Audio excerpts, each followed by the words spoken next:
So was it manifested on the floor that this be, Mr. Chair, that this be taken up by the Committee on Public Accounts? I think we made the request to get a briefing from the DPWH. ComSec, was there a request to get a briefing, and was it approved? Yes.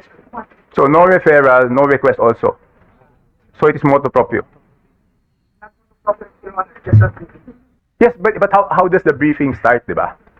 So who asked for the briefing? Gusto ko lang po kasi siguraduhin na, kasi ito po, kung hindi magkakagulo-gulo tayo, kung hindi tayo susunod sa ating rules. So para bang this is just a preliminary step, preliminary move, but not necessarily na ito na nga yun, that the committee would be solely responsible or would be solely investigating, either in aid of legislation or oversight functions, the matter at hand. So under that condition, that it is purely briefing and questions and not interpellations, I don't think there would be any legal issue. Thank you. Mr. Chair, if I may reply. Congressman Chaco, please. Yes, Mr. Chair, but even briefing should be within the mandate of the committee, no? Because why can sports and youth not ask for a briefing from Public Works if that is our line of reasoning, that it shouldn't be within the mandate? Di ba po? Mr. Chair, I just want to clarify if this is the proper jurisdiction, no? Because if we will read our rules, Mr. Chair, public accounts, no? Committee on Public Accounts.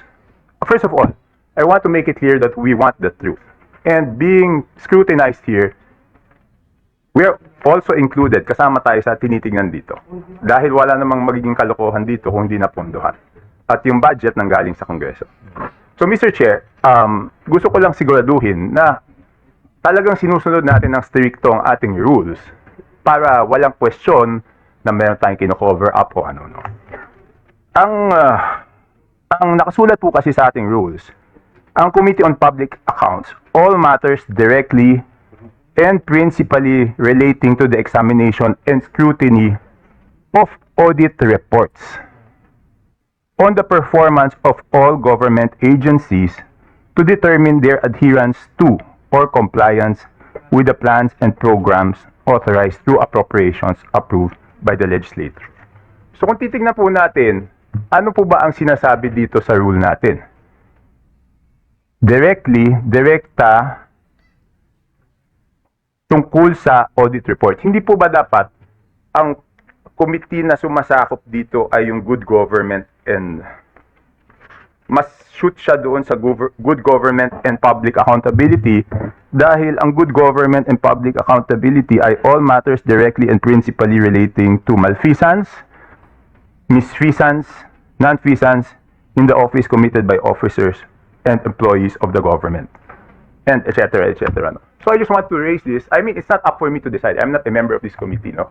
It's just a friendly reminder na since scrutinized tayo, I think the committee will have to decide whether ito po talaga yung tama or mas magandang sa good government.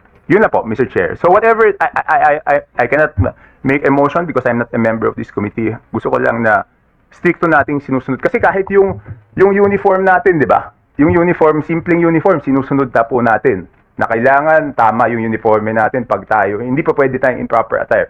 So gusto ko lang pong siguraduhin na tama ang jurisdiction nitong committee na to para kung ano man lalabas na report dito, walang question dahil stricto po nating sinunod yung rules natin. So, pero inuulit ko, hindi po ako membro, so it's up to the members of the committee to decide whether this is the proper jurisdiction or the proper jurisdiction is the Committee on Good Government and Public Health. Thank you, Mr. Chair. Yes, thank you, Congressman Chaco. Well, we respect your views, no, but to be very clear, this is just a briefing.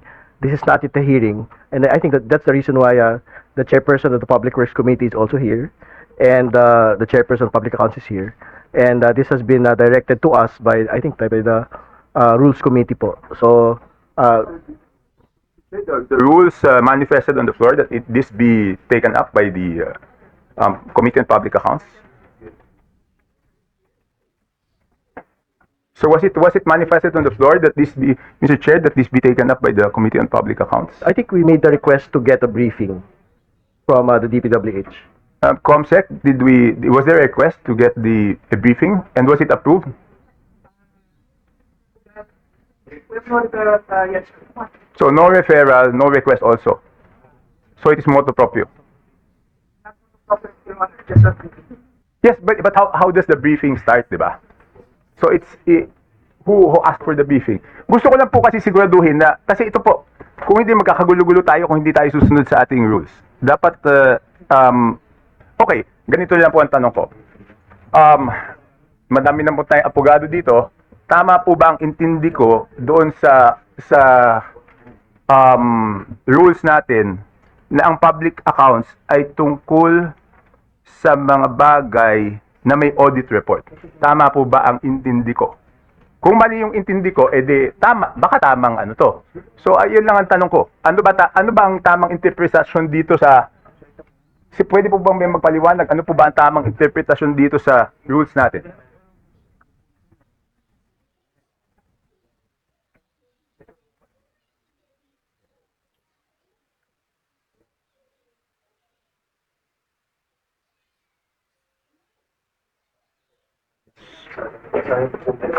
Hindi. Wala po akong problema sa presentation.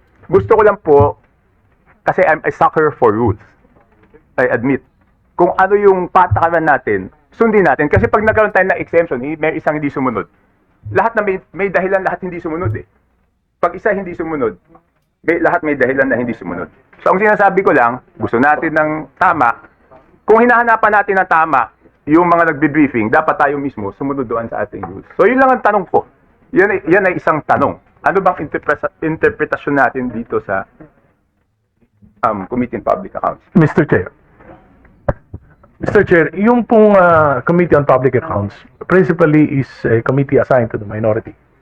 Opo. And the minority would like to be very relevant on current issues. Okay.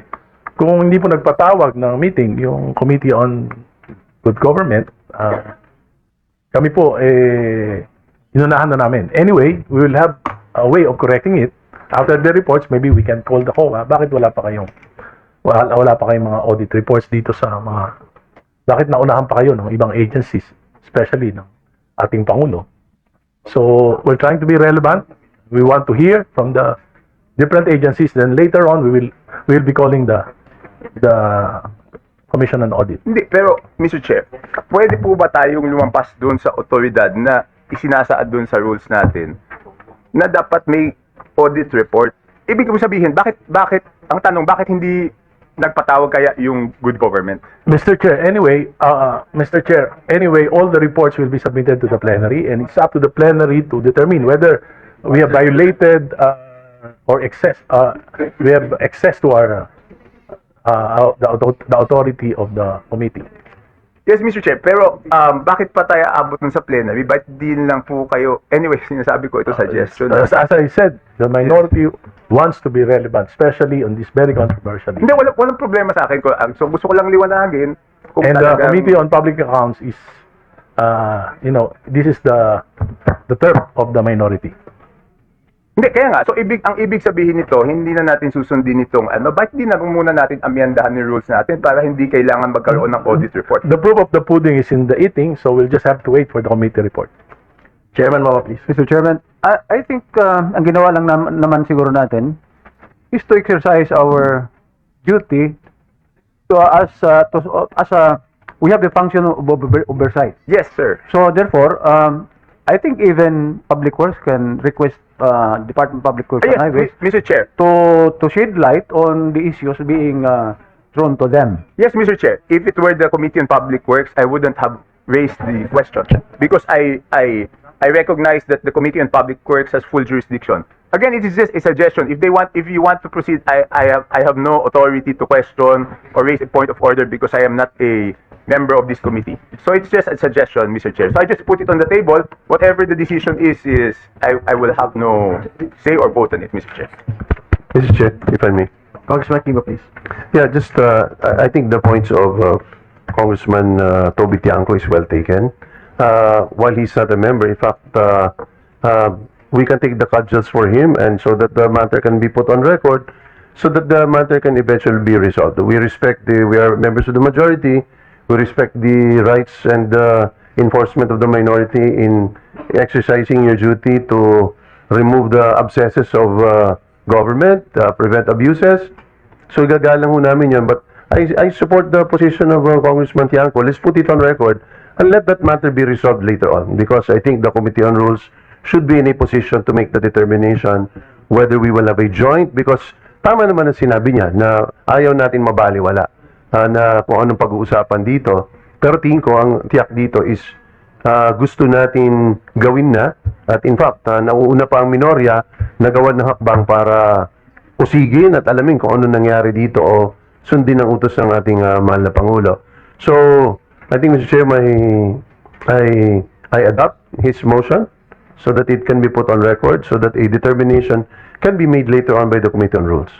Yes, Mr. Chairman and Chairman Kimbo. Sorry, I cannot make a motion because I'm not a member. That's why I am adopting your motion. Okay. thank So, you. on your behalf. Okay. Yun na po. I just want to make sure that we're following our rules. No. Yes, I understand. Yes. Congressman Chanco, again, to be very clear, this is a briefing. I think briefings can be requested by any committee. When we go to proper hearings relating to what Congressman Chanco is talking about, I think there is a resolution that has been submitted to Bills and Index that there will be a tri-committee with Public Works, Public Accounts, and Good Government to look into the anomalies po. That will therefore then be subjected to all of the rules that Congressman Chanco is requiring. But for now, this is just a briefing. There will be no interpellations, only questions to our invitees. I wish to weigh in. But I'm not requiring it, Mr. Chair. I'm just suggesting, politely suggesting, Yes, that we look into the rules so that, para lang maliwanag. Thank you, Mr. Chair. Thank you, Chair. Congressman Chanco. I just wish to weigh in very Congresswoman, briefly. I wish to weigh in on the issue at hand. Yes, if you go by a verbal legis interpretation of the rules, it would seem that really the mandate of this committee would relate to the examination and scrutiny of audit reports. So the premise is that there are already audit reports. But then again, I also concur in the explanation of our colleagues here, especially the chairperson, that nothing would prevent this committee from calling a briefing from any agency of government so as to guide it as to the future actions of the committee. So para bang this is just a preliminary step, preliminary move, but not necessarily na ito na nga yun, that the committee would be solely responsible or would be solely investigating, either in aid of legislation or oversight functions, the matter at hand. So under that condition, that it is purely briefing and questions and not interpellations, I don't think there would be any legal issue. Thank you. Mr. Chair, if I may reply. Congressman Chanco, please. Yes, Mr. Chair, but even briefing should be within the mandate of the committee, no? Because why can sports and youth not ask for a briefing from Public Works if that is our line of reasoning, that it shouldn't be within the mandate? Di ba po? So, but anyway, just to cut it short, I just wanted to suggest, so whatever the ruling of the chair is and whatever the pleasure of the body is, I have no objection. Anyway, I cannot object because I am not part of the... Thank you, Congressman Chanco. Can we proceed? Yes, sir. Thank you. At this point, we would like